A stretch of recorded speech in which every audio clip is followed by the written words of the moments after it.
name is Morena Stanley. I'm one of a couple of managers in the Tax Secretariat, and excuse me as I walk backwards and forwards from here to the laptop. I don't have one of those fancy clickers, so bear with me. And in the Secretariat, we're kept very busy at the moment. There's lots going on in this regulatory new vet environment, particularly since we've had quite a number of vet reforms fall out of recent meetings at the national level, and most of you would be more than familiar with those. So as I said, today's session will cover off, I'm hoping to cover off across three sections in today's presentation. The first being some of the key activities of the Council, which will include some of the common non-compliances that we found over the last financial year, the 13-14 financial year, and some of our activities, or the Council's activities during that time. The second part of the day of the session will be covering off on an overview of the new standards, and some of you will have heard, or some of you may have attended a workshop or two during February. The Secretariat was out and about in February. Very similar presentation to that, except today we won't have the time to go into some of the workshop sessions, but I will be going through that overview document, which I did have copies at the back of the room. If you don't already have a copy, there's some floating around. So I'll run through some of the key changes from the old to the new standards, and for some of you who haven't been across that work yet, then hopefully you pick up something new from that particular session. And the third part of the session, I would just like to run through an overview really of tax regulatory approach going forward. We've been doing a lot of work in recent months since the implementation of the new standards. Just as there are new standards for RTOs, there are also a set of standards for the vet regulator. We're required to comply with a whole lot of new requirements too. So we've been working very, very hard to implement a whole heap of new strategies, including a new risk approach. So I'll go a little bit more into detail on what we're doing there close to the end of the presentation. And I do hope to leave some time at the end for some questions, or certainly if you're not in a rush to head off to lunch, I'll stay for a little while after the session if you'd like to come up and ask me questions on a one-on-one, particularly if there's a particular issue that you'd like to raise with me, in particular about your own RTO. If you're regulated by TAC, I encourage you to come and see me at the end of the session. So some of our key activities over the 13-14 financial year.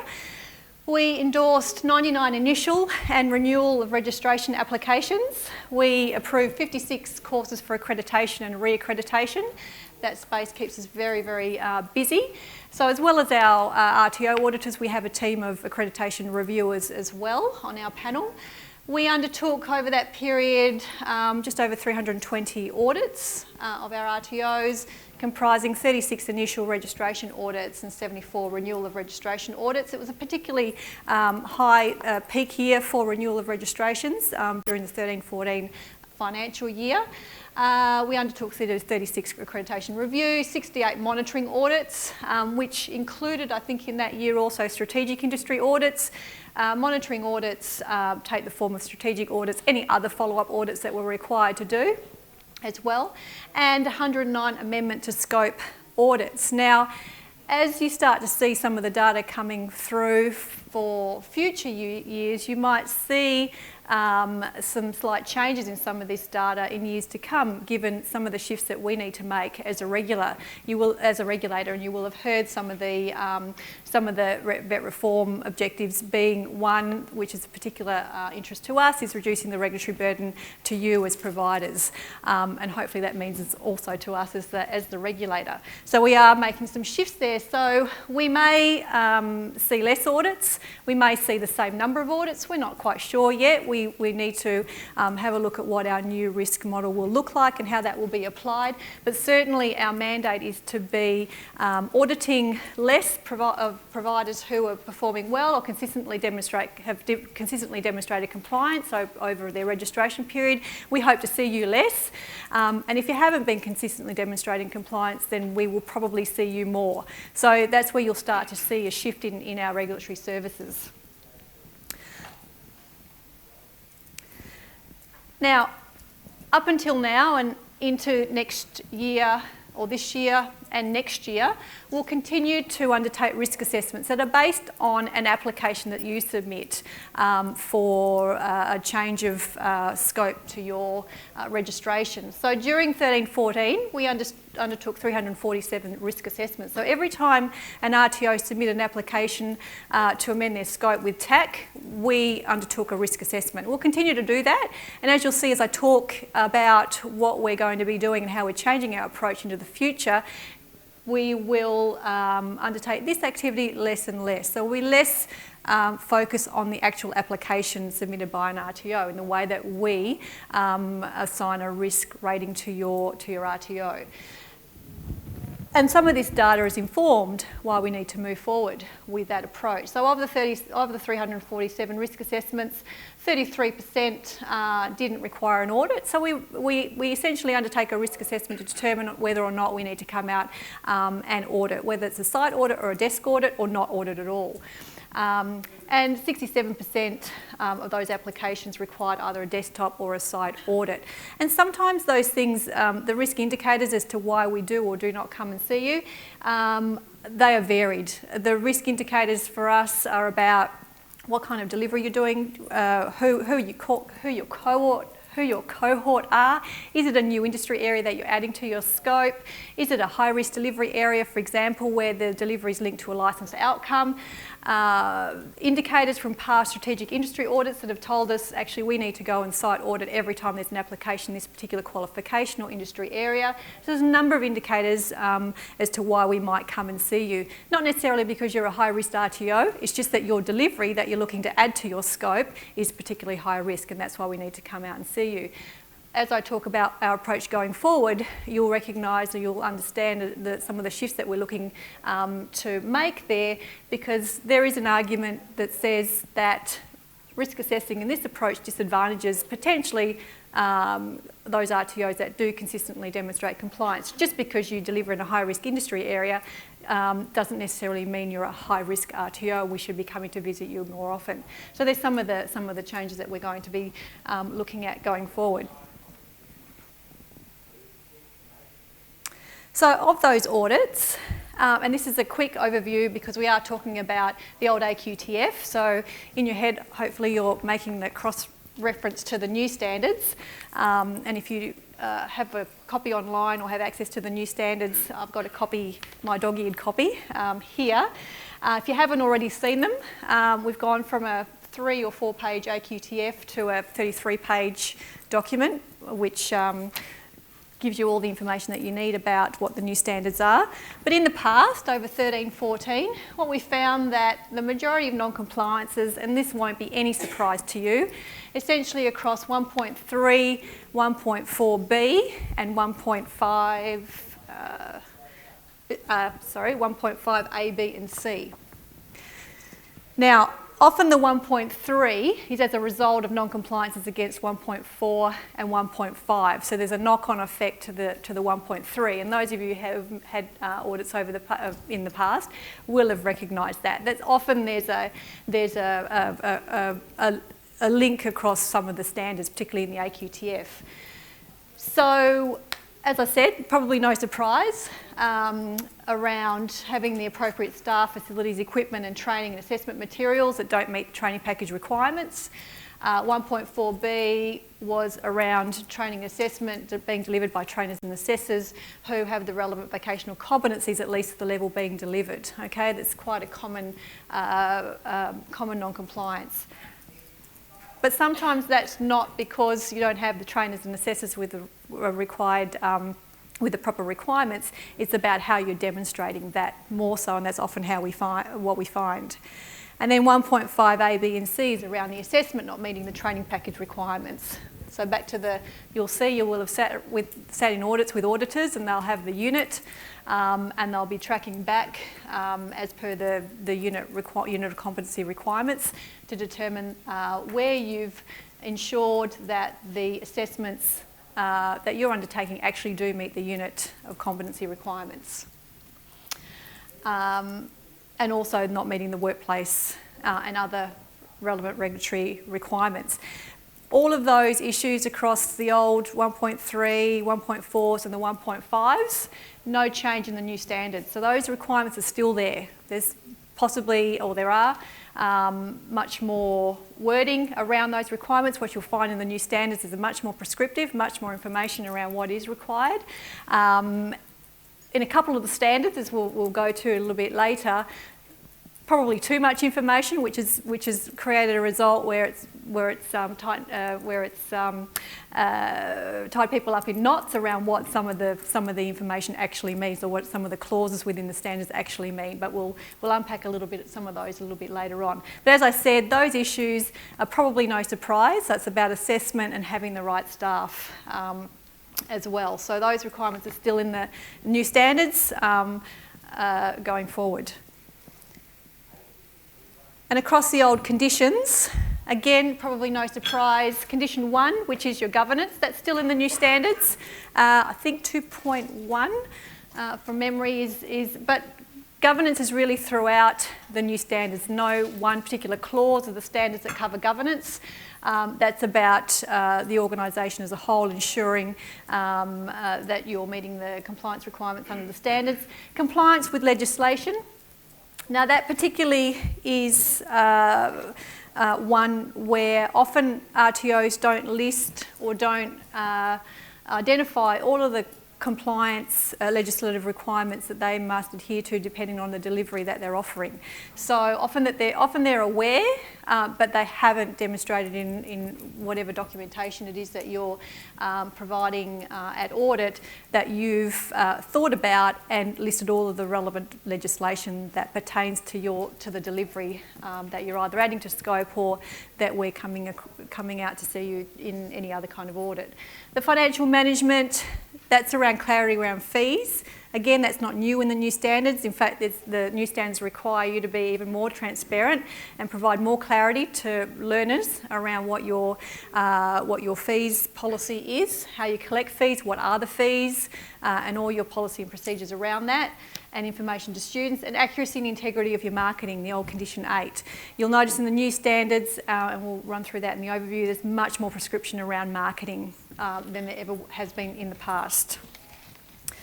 So there's no surprise that where we've identified those common non-compliances across your activity in the past, you'll notice that some of those areas are in the new standards provide far more prescription. So hopefully you get a sense that you get a better sense of what's required against the new standards. So, but before we go into the new standards, I just want to give you a quick overview of what the Council's been up to in the last year or so. And some of you participated in this. We finalised the Vet and School Strategic Industry Audit last year, and if you haven't already seen the report, the final report is on our website.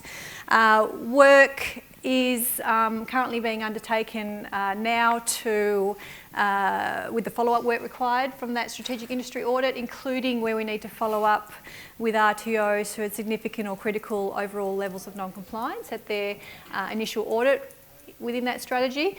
So if you're in that boat, we will be writing to you shortly. So those audits will be coming up the second half of this year. We've been doing a lot of work around strengthening our relationships with key stakeholders, including as a follow-up to the strategic industry audit for vet and schools. We're doing a lot of collaborative work with the Department of Education, and some of those people are in the room today and at other forums today. Department of Education, the Independent Schools Association, Catholic Ed, SCASA, and we're doing, particularly the ITCs, the industry engagement work that we need to be doing, and as already been said during the keynotes today, is it's really important that government, industry and RTOs work together to achieve the objectives of what VET is all about. And at the end of the day, it's about producing outcomes for those students whereby they are able to seek employment in their chosen fields. So we certainly have a very strong industry engagement framework, and as I said earlier, I'll be talking a little bit more about where we're headed with all of that work in the coming months. And we are certainly looking to make sure that we apply a consistent approach to our RTO stakeholder group and others as well, and streamlining what we do and certainly making what we do much more transparent to you all. And that's really come about, as well as work that we were doing anyway. The new vet regulator standards actually have us really provide the benchmark for us to be able to do that. So we have been very busy working towards implementation of the new standards, and if you're not already aware, we do have a user's guide published on our website. If you haven't gone down the path of getting your RTO ready to comply with the new standards, you're really running out of time. You need to get a move on. There is a transition period, but that transition period is up early July. And for the transition details, please go to our website. You're still in that period where you can choose to be, if there is an audit that's scheduled for you between April and July, then you do have a choice to be audited against either. Okay, but that choice expires early July. And for the specific dates, please go onto the website. If you have any questions about that, contact your registration officer and they can discuss that with you. And we do have a mapping document. So we have done some work where if you need a place to start, we've mapped the old standards to the new standards. So that works. We're not saying that work is perfect, but at least it gives you a place to start. So please go have a look if you haven't already. I hope that you have had a look. There's some good information there, including the overview document that you've picked up on your way in today. So, but essentially what we're saying is there's not a lot that, there are certainly some changes, but essentially overall there's still the same requirements around training and assessment, your trainers and assessors as well. There are a few new elements, but certainly the new standards beef up some of those existing requirements from before, which hopefully provide you a little bit more clarity, and us as a regulator more clarity of what the requirements are. Okay.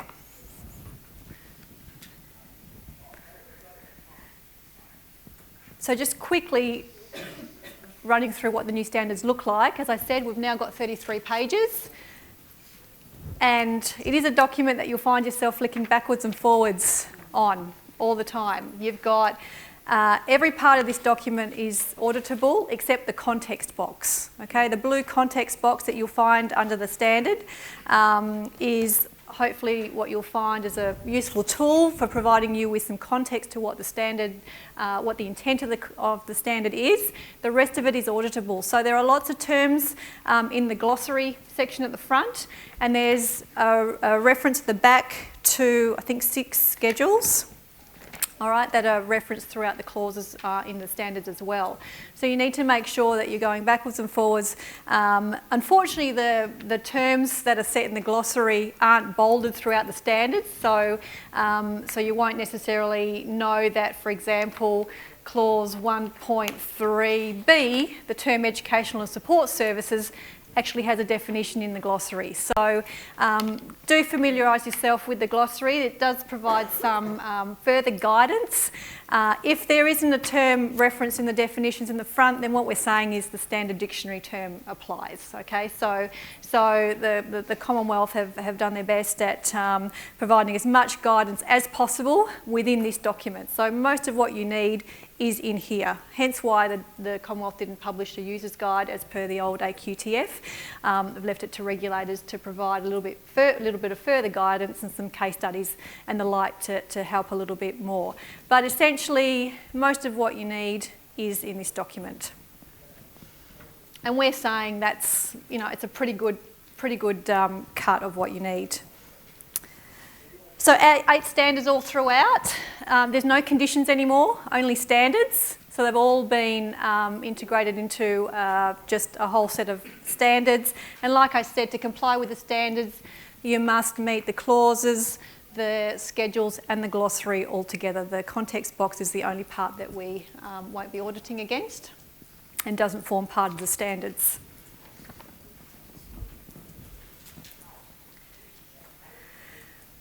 So the overview, and this is the part that I'll just reference this document as we talk.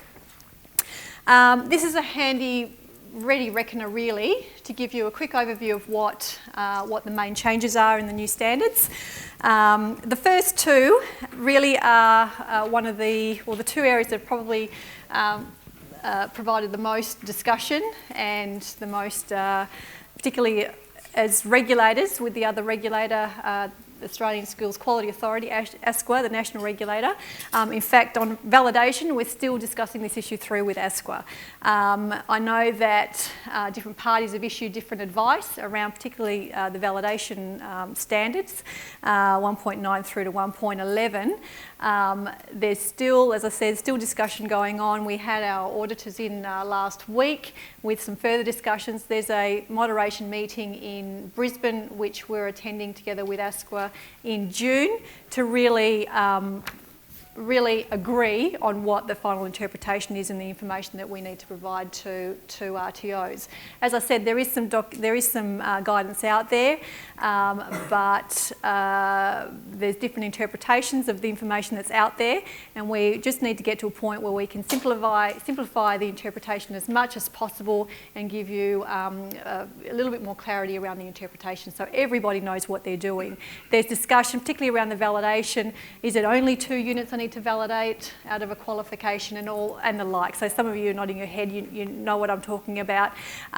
We just need to do a little bit more work, further discussion. We just ask people to be really, really patient on this point with us. As you also grappling with the new set of standards, so are we as the regulators.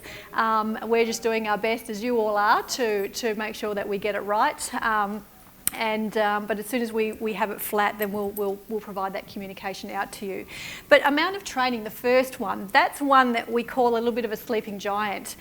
This is the one that is the hook to the AQF. So the AQF, if you're not already aware, came into effect from the 1st of January 2015. So it was always there, but only really came into effect from the 1st of January this year. So the amount of training, this was the standard that, particularly for the national regulator, was the one that was going to get to those RTOs who were offering those weekend diplomas and where they throw in a laptop. So this is really the standard that they're hoping is really going to manage that situation a little bit better. Standard 1.2 is the particular standard that you need to be referenced there. It's actually one on the first page. This is where you need to provide or demonstrate evidence that for your particular cohort of learners or the individual learner, how you've determined that the duration of training or the amount of training that individual is undertaking is appropriate for that particular learner or that cohort of learners.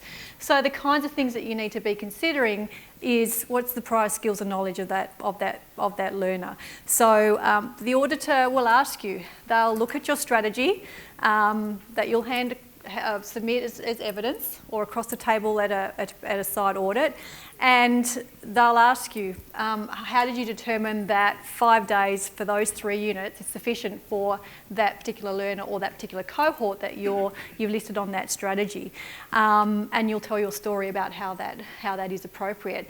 It's really up to you to justify why that's appropriate for that particular learner or learner cohort.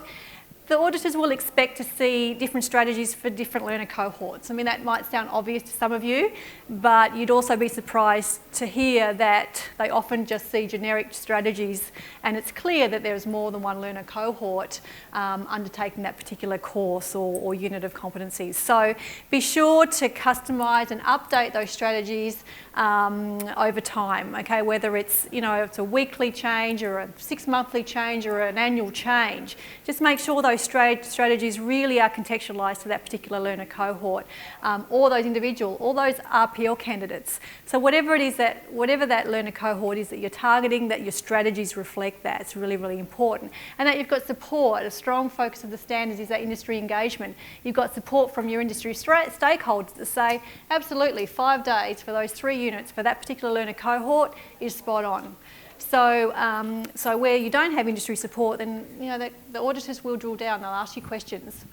And they'll certainly be looking to ensure that you are able to justify how you've determined a particular course duration is appropriate for that learner. Just going back to my notes.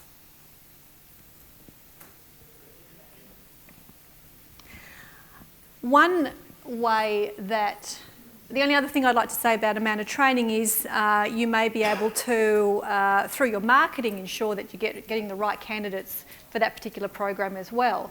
So another way you can demonstrate to the auditor that you've got the right cohort is that your marketing material has said, look, this particular course or this program is for school leavers, or it's for a group of people who are already in the workplace, and that can also link back to how you're justified that those particular volume of learning is appropriate, or the amount of training is appropriate. The volume of learning is linked to the AQF level, and those of you familiar with the AQF would be aware of that.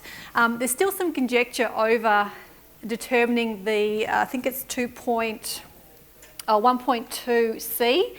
So where a full qualification is not being delivered, the number of units or modules being delivered as a proportion of the full qualification. We're still having some discussions about what that means, because the volume of learning that's identified in the AQF pertains to the AQF level, so the qualification level. So for example, an AQF level 2 may have a volume of learning for 6 to 12 months, but it doesn't provide any guidance on what that looks like for the units or smaller components of that qualification being delivered, and what that looks like as a proportion of time. So that is still something that we're still discussing within our group, and also with the national regulator as well. So it's an interesting point. Like I said at the beginning, it is one of those sleeping giant standards, I think. It may seem fairly straightforward on the surface, but as you start to scratch the surface and drill down a little bit more closely and look at what that means from the other side, what does that evidence look like when I have to justify this, when I'm asked the question by an auditor or your internal audit team or whoever it is that's asking the question, how can you justify, or how do you justify that amount of training is suitable for that particular learner cohort or that individual learner? Validation is the other one. So validation is now validation is not new. But what's new is how it's presented in the new standards, which in some areas is where the confusion has come about. So 1.9 itself is not a change, not really any change. So 1.9 is the requirement that RTOs have a validation plan. Okay, so when assessment validation will occur. So what we're talking about when we're talking about validation against 1.9, 1.10 and 1.11 is the validation of those assessment judgments. Okay, it's the post validation. What we're saying about validation is that it's important to also take into consideration 1.8. 1.8 is about the validation of the assessment tools themselves, that they're valid, reliable. It's the principles of assessment and the rules of evidence. So you can't do one without the other. So, like I said, it's still an area that we're having some further discussions about. But if you break it down, it's probably not any different to what you've already been doing around validation. So it's around the validation, the standards for 1.9, 10 and 11 is about the validation of the assessment judgments. So when you look at that really there's no other way you can do it except to go unit by unit, assessment by assessment. It's not at the qualification level. Validation is at the unit level and then at the assessment level, because you're validating the assessment judgments, which ultimately is at the unit level. Okay? So I needed to make that point clear as well. 1.10 is new. It's the part that says that you have to validate at least once every 5 years. Each training product must be validated at least once every 5 years. So what we're saying is the training product is the unit, because you're validating assessment judgments. Okay? So basically every assessment within every unit must be validated at least once every 5 years. And then the next part of that is that at least 50% of those products is validated within the first 3 years of each 5-year cycle.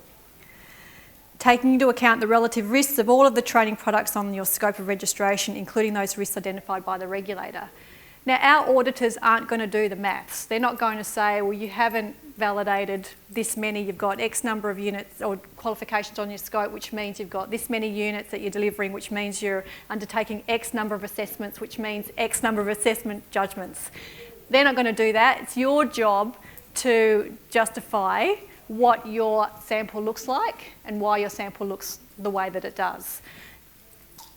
According to the risks identified by your own organisation. We haven't published what the risks of the regulator are yet, but you'll identify your own risks. Maybe there are programs that you offer that have the highest number of enrolments of all of the other programs that you deliver. So let's start with those. Some other areas of delivery have licensed outcomes. Okay, let's pick them first cab off the rank. Delivery to under 18s. Maybe you do vet and schools arrangements. That's pretty high risk. Let's make sure that we pick those up. So there's some clues, as to where you might go, where you might be headed with your own risk identification processes. So, but whatever it is that you say to the auditor, it's for you really, you understand your business operations better than anybody else. It's your job to justify that approach that you've taken with our auditors. Like I said, we're not going to number crunch before we come out and visit and determine what your sample might look like. It's your job too. We're not going to go in heavy on this particular item.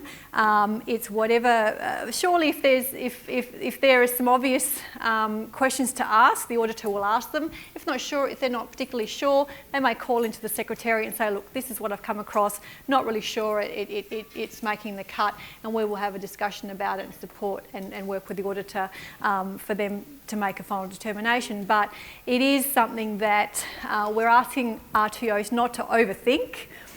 We're doing our best not to overthink it, don't overanalyse it. But when you break it down to understanding what validation is and bringing in 1.8 into that conversation. So 1.8 is you've already validated the tools. You've already been through the rules of evidence, principles of assessment process with your tools.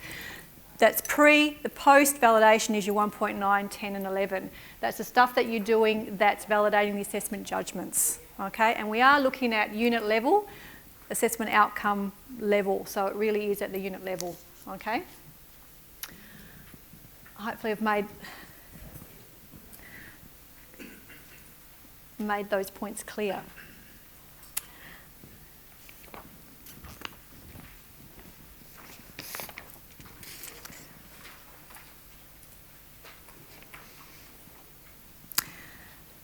And the other part of validation is the validation team. The validation team could be one person that meets all of the requirements of 1.11. So systematic validation of an RTO's assessment practices and judgments is undertaken by one or more persons who are directly involved in the particular instance of delivering assessment of the training product being validated, and who collectively have, and the standards set out the requirements of those people who are on that validation team.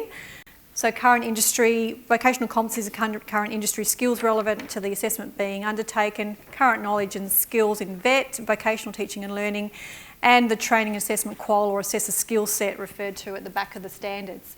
That could be one person, okay? It doesn't need to be more than one person. It could be people already on site at your organisation. It could be people that you bring in from outside. The standard does say that an industry expert, industry relevance, sorry, I've just lost it here. Industry experts may be involved, okay, so there's no must there, okay. You might already know that in the previous iterations of the standard there was a must there, but clearly that was going to be a huge impulse on RTO. So the industry expert is a may be involved in the validation to ensure there's a combination of expertise set out in the requirements above. So, so look out for that. You may already have the people with that expertise within your organisation. For larger organisations, that's possibly going to be a lot easier than your smaller RTOs. Larger organisations, you've more than likely got more than one industry area that you deliver, so you can bring people in from other industry areas to support that validation process. If you don't, then this is an area that potentially is a little bit problematic, but certainly we did give that feedback, as did a lot of other stakeholders to the Commonwealth about that. But it will be a let's see how this looks for this year, and let's see what the feedback says about how smaller RTOs in particular cope with some of these new requirements.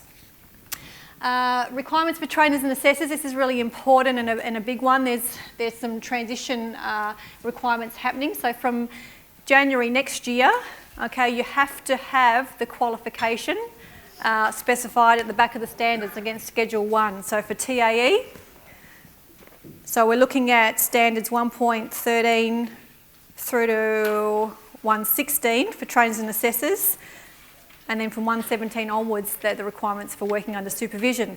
But essentially at the moment, so from now till the end of the year, if you're a trainer and assessor, you have to have the qualification or demonstrate equivalence, okay? So, but after, from January 16, the demonstrating equivalence drops off. So you actually have to have the qualification that you're delivering.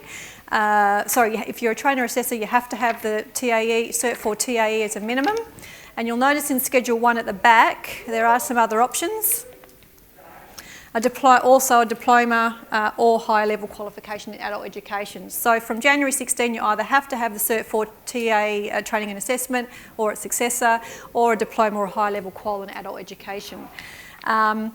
Also from January 16, and this is the only place where it's a requirement to actually hold the qualification that you're also delivering, is only across the TAE training package. So if you're, from next year, from January, if you're delivering any qualification across the training and education training package, you have to have the qualification as well that you're delivering, okay? For all other industry areas, that's not a requirement, and I know that there's been some confusion in different areas, particularly people in the vet and school space. We've had calls from schools saying, what's this requirement? We're delivering the Cert 2 automotive, and my partner RTO is telling me I have to have this, my staff have the Cert 2 automotive. That might be so as part of the business arrangement between the RTO and that partnership arrangement between the RTO and the school, but certainly it's not a requirement of the standard. So the standards, that hasn't changed from the AQTF. For delivery of any qualification, you have to, from January, you only have to have the Cert 4 in training and assessment, or the others mentioned in Schedule 1. But you only have to have the qualification that you're delivering if you're delivering the training and assessment from the training and assessment training package. Hopefully that's clear. Is there any questions on that one? Because I know it's been one that there's been some confusion about in the past. Yes? Will the auditors be briefed to ensure that is the case, that from the difference between holding the vocational qualification versus holding the vocational competencies? Yep. Because we had a loggerhead. Yeah, no, they're very, very clear, very, very clear. Our auditors are certainly very, very clear. If you can still demonstrate equivalency of competencies for any other industry area except for the TAE from January next year. Yeah, at the moment for TAE you can still demonstrate equivalent competencies, but not from January. But for any other industry there's no change. They're very, very clear on that one. Okay.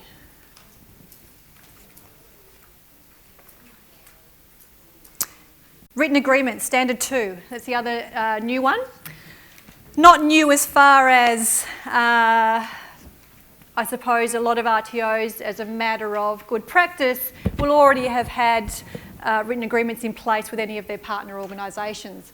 But in the new standards, it's actually written in and determined that if you have an arrangement with any third party, and there is a definition in the new standards at the front, so any services provided on your behalf, not just training and assessment services, any service provided on your behalf must be subject to a written agreement. You'll hear from us shortly. We're just developing up how we will capture that information. There's also a requirement for RTOs to let the regulator know who you've got partnership arrangements with, and we have to keep a register of that as the regulator. So we'll be letting you know shortly how to do that. But certainly the standards are very, very clear that you must have a written agreement in place with any third-party arrangement. Third parties are the requirement, and some of the other things that fall out of that are actually scattered through the standards. It's not just in one place, so be very clear about where that is mentioned in the standards. The other thing about third-party arrangements is that this falls in under the banner of informing the learner and being clear and transparent and upfront with the learner about who's doing business with you. They need to absolutely be sure about or be clear about who they're enrolling with, who they're paying fees to, who's issuing their qualifications or statements of attainment, their certification. You might be surprised to hear that some RTOs even outsource to another provider the issuing of qualifications on their behalf. How are you quality assuring that? You know, what does that look like? So this is all about maybe not necessarily a big issue in WA, but certainly over East, where learners will be sitting in a classroom thinking that the person that, or the people that they're engaging with on a day-to-day basis are the RTO, only to find out that a few months later when they issued their qualifications, it's actually a whole other organisation issuing their qualification with some badging on it that they've never seen before. So this is about transparency. This is about ensuring your learners absolutely know who they're enrolling with, who they're paying fees to, and they know everything about doing business with you, basically. Fees. When can they withdraw and still seek a refund? All of those things. There's a couple of instances where it's still a little bit unclear, and I won't go into those because I'll just create confusion. But we've had some questions from some RTOs. Does this particular arrangement fit in under a third-party arrangement? Most of the third-party arrangements are pretty clear. Any training and assessment services delivered on your behalf, marketing, recruitment of students, that sort of thing, are fairly clear.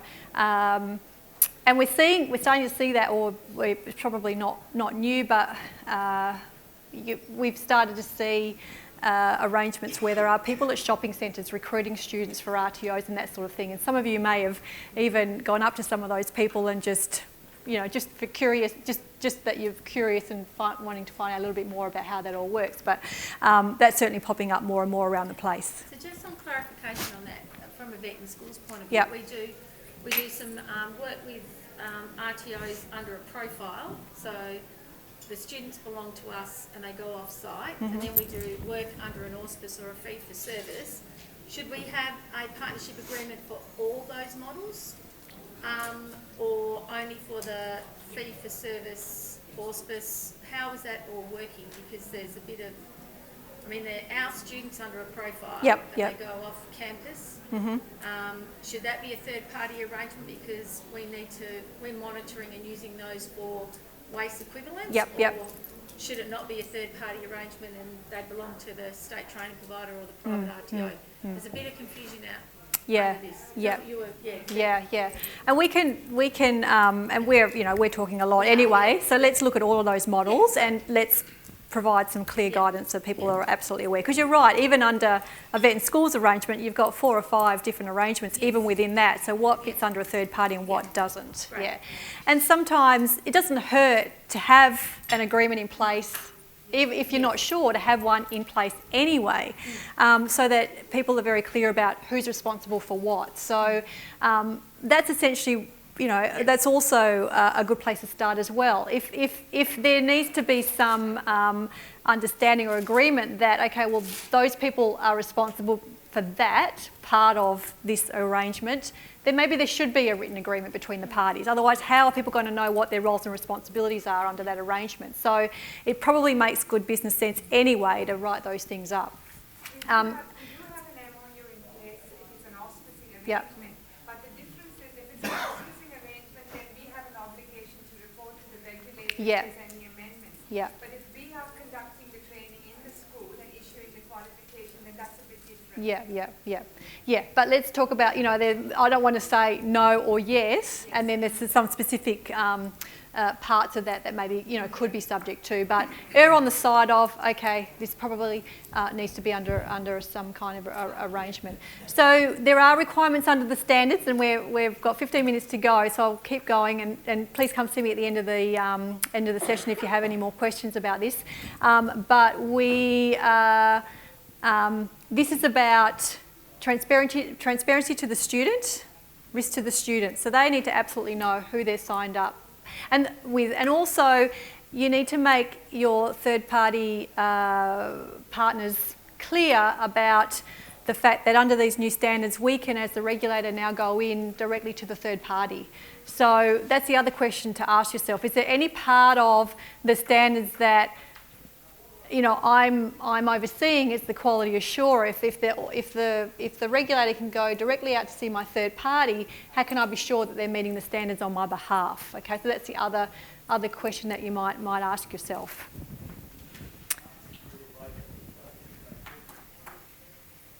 Certification.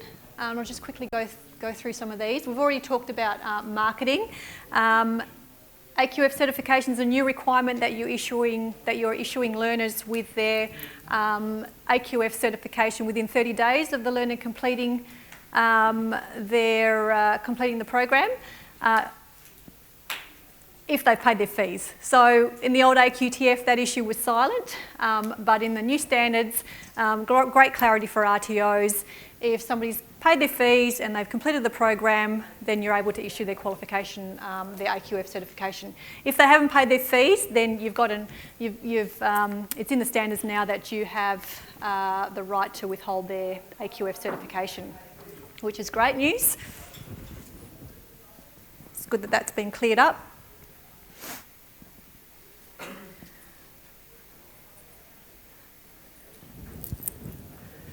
Just to fill you in on some of the work that we're doing with the new standards, with the new regulatory model. As I said before, as I flagged earlier, so we're wanting to move away from an application-based risk assessment process to really being a little bit more sophisticated in the way that we assign a risk profile to your RTO. So there's a few levels to that. Our complaints, better utilising the data we get from our complaints management process. We're looking at undertaking training product risk profiles as well, so looking at the actual risk of the training product itself, which is a big job in itself, but we're looking at ways that we can manage that in regard to our cohort of RTOs and the delivery that they are doing, and also how we use the intelligence from our industry consultations and the engagement that we have with our industry stakeholders. So how all of that works together to better inform your risk profile. So together with those things, we also consider your audit history and all of those other things that we do as part of practices that we've already been implementing in the past. So we will get to a stage where we're able to be much more transparent in the way that we assign our risk ratings to your RTO, and we will get to a point where we will publish information about our risk model. The Commonwealth will, or the regulators will adopt a national risk framework approach, and under that each of the regulators will have their own risk management model. So we will operationalise obviously whatever the broader principles are at a national level, and we've already started work on that. Our council signed off on our approach a meeting or two ago, and so now we're in the process of looking at how we actually do this work on a day-to-day basis. So some of the work will require quite a lot of research and development, and as we get a little bit more sophisticated in our processes and systems in determining how we risk profile your organisation, and like I said, certainly being much more transparent, so you will know how we came to your particular risk profile. Your risk profile is not something that we'll publish to the world. It's something that's really just between your RTO and the regulator. We're not going to publish that. But you'll see a shift in our regulatory efforts. So less focus on the application, much more focus as you, much more focus on you as a provider more broadly, not just the type of delivery that you're offering. Like I said, also looking at your audit history, but just because you deliver high-risk delivery areas doesn't mean we're going to come and see you at audit more often. We're hoping to see you less actually and focus our areas and focus our efforts in other areas, particularly around strategic industry audits. You'll see us undertaking more and more strategic industry audits. They'll be a focus, not necessarily always in a particular industry area, but maybe some areas where we're seeing a lot of non-compliances around assessment, around vocational competency, currency, that sort of thing. So that's an area that you will see certainly shift over time, over the next year or two. So our new risk approach is a medium to long-term plan. There are some things that we can do quite quickly, some things that we already do quite well now, which need a little bit of tweaking, but some of the bigger ticket items in moving forward are going to take a little bit longer to implement, but we'll certainly let RTOs know as we go through. In the meantime, the councils adopt the old AQTF just to keep us running through in the meantime. You will have already seen that we've, hopefully, or you've seen already, that we've aimed to reduce the time in processing amendments to scope activity in the meantime. We've removed the financial viability requirements for renewal of registrations, and you will already have noticed we're already doing automatic updates to your equivalent delivery. And some of you will have last week received letters from us if you met the eligibility criteria for our new compliance recognition program. So this is one key thing we've been able to do and implement. So if you've met certain criteria, and if you're interested to know what the criteria is, the terms and conditions for our compliance recognition program is on TAC's website. It has a tab under the registration tab on our website. You can see what the criteria is. But basically, there are a number of RTOs who were sent letters of offer last week. So if you're one of those in the room today, you will already have your letter, and you have 12 months from the date of that letter to accept, to take up the offer. Participation in the program is by invitation only. You do have to meet certain criteria to be in the program, and basically allows RTOs that have demonstrated compliance on a consistent basis through their registration period an opportunity to verify their own amendment activity. We're very careful under the legislation, WA's legislation, we can't use the term manage your own scope or provide you with a delegation. The national regulator is able to use those terms, but we unfortunately can't, or fortunately or unfortunately can't in this state. But we certainly, there is still an approval process by the council to amend your scope, but certainly you, under this program, don't need to submit an application and you don't need to submit a fee. So it may be something that is worth your while as the provider. There are, like I said, a set of terms and conditions around the program, so you're more than welcome to have a look at that. If you have any further questions, come and see me later today or contact your registration officer and they'll provide you with a little bit more detail on that.